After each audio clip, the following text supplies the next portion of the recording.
Amalur is changing. Magic, once lost to the mortal races, has returned to the world. This is the age of Arcana.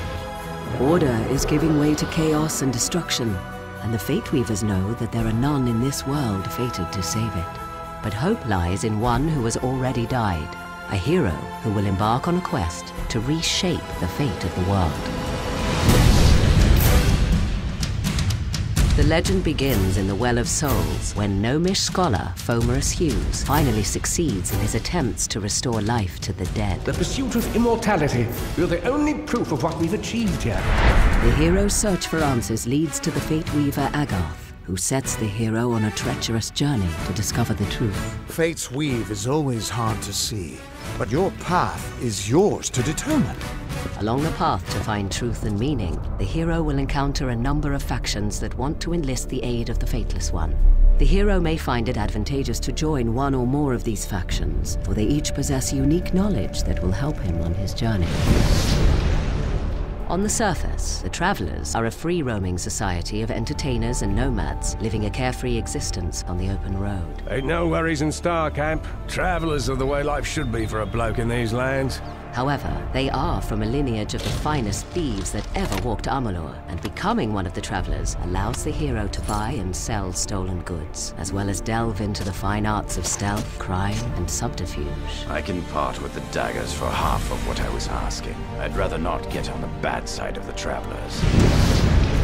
The Scholia Arcana was formed generations ago. It has since become the central university for all mortals who wish to study the practice of magic. We have a responsibility to know what these forces are, so that we may better control it. A student who shows sufficient talent is granted access to the libraries of the Scholia Arcana, where they may study the arts of sagecraft, dispelling, and alchemy. My suspicions regarding your potential were well-founded.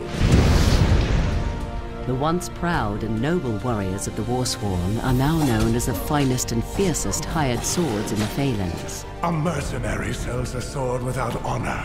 The Warsworn sell honor armed for battle. The name of the Warsworn strikes fear into the hearts of enemies throughout the land. Once proven in battle, a Warsworn pledge has access to skills, weapons, and training that cannot be found elsewhere. I've trained, I've dreamed. I will join the Order. Amalur is host to more than just mortal man and their factions. The world is riddled with other races with numerous alliances, from the studious gnomes to the immortal Fae. Long ago, the Fae split into two courts, each with many houses. In the Summer Court, the House of Ballads is the keeper of songs and lore. The house ensures those defining tales are never forgotten. In these dark times, a hero is needed to relive the tales of old and continue the song. Meanwhile, in the Winter Court's House of Sorrows, few follow the old ways, and for the first time in living memory, the House of Sorrows will welcome an outsider into their ranks. It is not a simple task I ask of you. We need someone who understands that.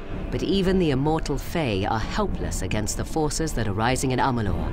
A twisted new sect from within the Winter Court, the Tuatha. The Tuatha grow in power, driven by their strange new god toward the destruction of all mortal life. They are warriors, priests, and zealots who worship the god under the mountain and obey only Gadflow, their malevolent leader.